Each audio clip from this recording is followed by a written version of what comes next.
Right, update on this port and polish. This is the header I'm using. I know it's cut from the other three, but the other three down there.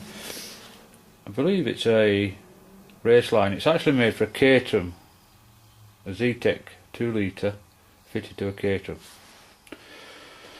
Don't know why they do that. Maybe to when they put the pipes on, they've got a little bit of movement to get the end in the right position.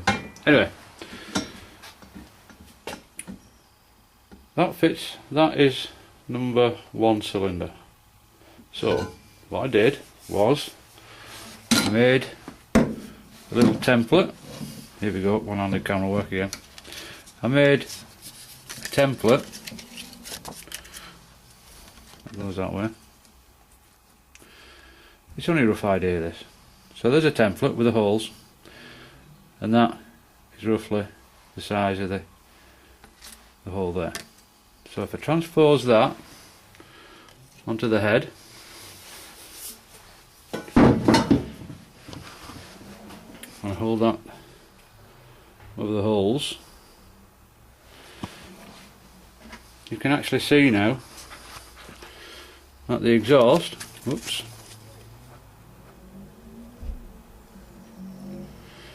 is bigger.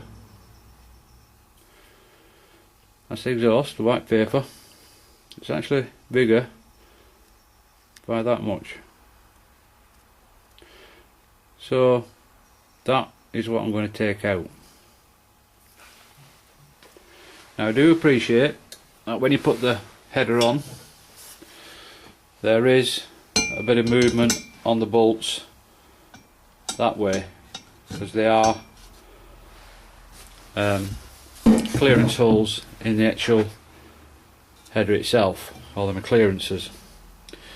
But it just shows you how much smaller the head is, this, than the actual exhaust port.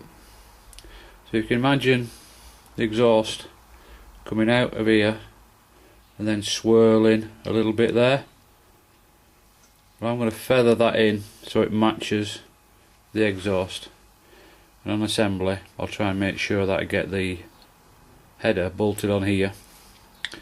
And yes, it's got a bit of movement that way, the header, and I'll make sure it's plumbing the thing so this line here matches the line of the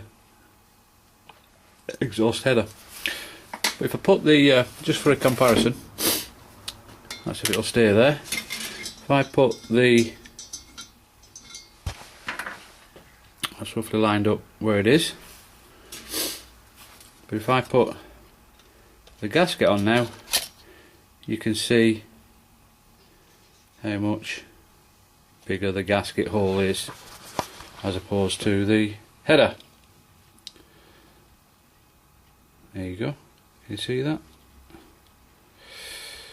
A little bit awkward in holding it, holding the camera and trying to jiggle a bit of paper.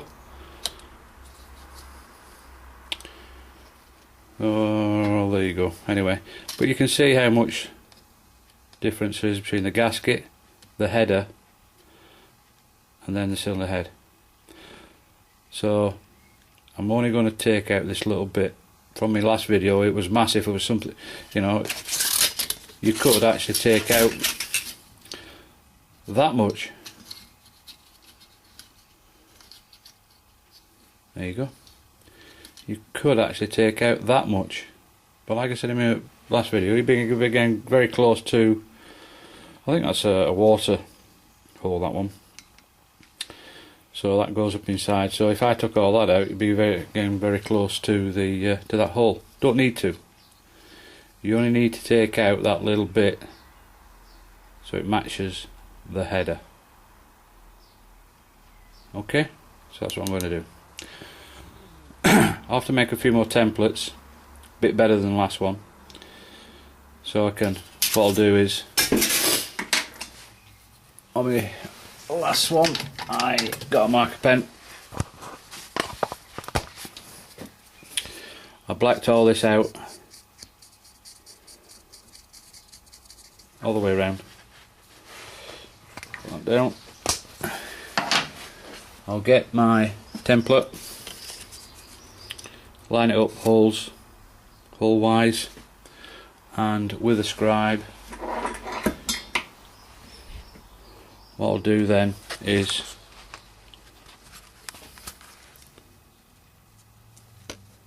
out there, scribe around, yeah, and then what I'll be left with is a scribe mark, and then I can grind down to that. I'll make the template a lot better than what you can see there. It's only paper, but it has shown me that between the gasket is bigger than the head hole and the hole in the header, so I only need to take out that much. There's hardly anything to come out of, but here it's quite a bit. I can blend that little bump in there. I don't know if you can see that or not, that little bump there. So let me make some better templates and I'll show you what I've done.